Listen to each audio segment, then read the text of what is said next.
Welcome to the What is Stoicism podcast. It can be useful to find parallels between our philosophical pursuits that are inspired by ancient practices and the more modern messages we're exposed to in our daily lives.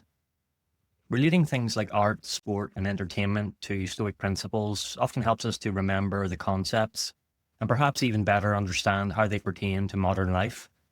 Sometimes when I listen to a song, for example, I get a new perspective on the lyrics by thinking of them in philosophical terms. I had this experience recently when listening to the Red Hot Chili Peppers song, Snow. The lines that struck me were the following, and I'll spare myself the embarrassment of singing them. Quote, "When will I know that I really can't go to the well once more, time to decide on? When it's killing me, when will I really see all that I need to look inside? Come to believe that I better not leave before I get my chance to ride. When it's killing me, what do I really need? All that I need to look inside." End quote. Commenting on the song's meaning, the Chili Peppers lead vocalist Anthony Kiedis said it represents a blank slate, a canvas of snow that one has when they decide to make a new start in life. Quote, "It's about the repeated failure to start your life anew and about how difficult it can be to get rid of old ways of thinking and old destructive ideas that we become so attached to.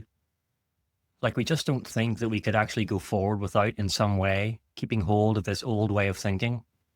But really, once you get rid of all those old ways of thinking, you kind of start off with a blank canvas. It's about how freeing that is and how it really does allow you to open up and be a free man." End quote. To me, this is a nice representation of what happens when we start practicing Stoicism. We realize that we can't keep going to the well of our old problematic ways of thinking. We realize that we have a chance to live more fully, a chance to ride and appreciate life before it's too late. We realize that externals are less important than our inner world. We realize that all we need is to look inside.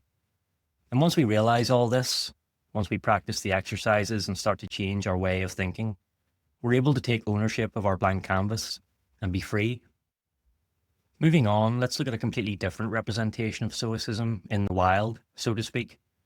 Again, this is just my interpretation and there's no direct link to Stoic philosophy at all, but hopefully you will find it useful to consider.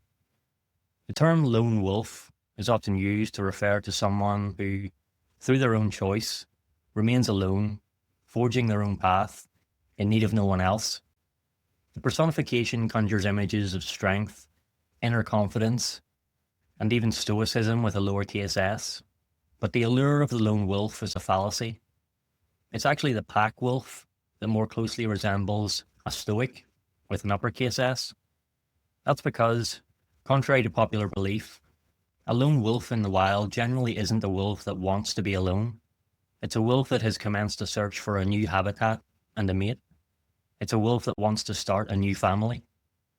The lone wolf is lost, always in search of a pack, and when they find the right pack, they form the connections they need to thrive. Connections that allow them to share something meaningful, to no longer be lonely. In their book, The Wisdom of Wolves, Jim and Jamie Dutcher correct this common misunderstanding. Quote, "We often hear the term lone wolf in reference to a person who acts alone, cares for no one, and craves no companionship. Sadly, like so many negative things falsely connected to wolves, the term has now come to mean a loner who wishes to do us harm. Such a state is an aberration among humans, and it's equally rare among wolves. In nature, a lone wolf is a temporary phenomenon, what biologists call a disperser. Most often it's a wolf in its third year or so, who has decided to leave its birth pack and strike out in search of a new territory and a mate. What does a lone wolf want? It wants to stop being a lone wolf. It wants togetherness, to be a part of something bigger. Survival depends on it." End quote. A similar misunderstanding is often attributed to Stoicism, that it's an individualistic philosophy that is only concerned with one's own self and doesn't encourage students to consider their contribution to society. Just like the lone wolf fallacy, this is completely wrong. Stoicism calls for us to practice the virtue of justice. It calls for us to act with reference to the common good.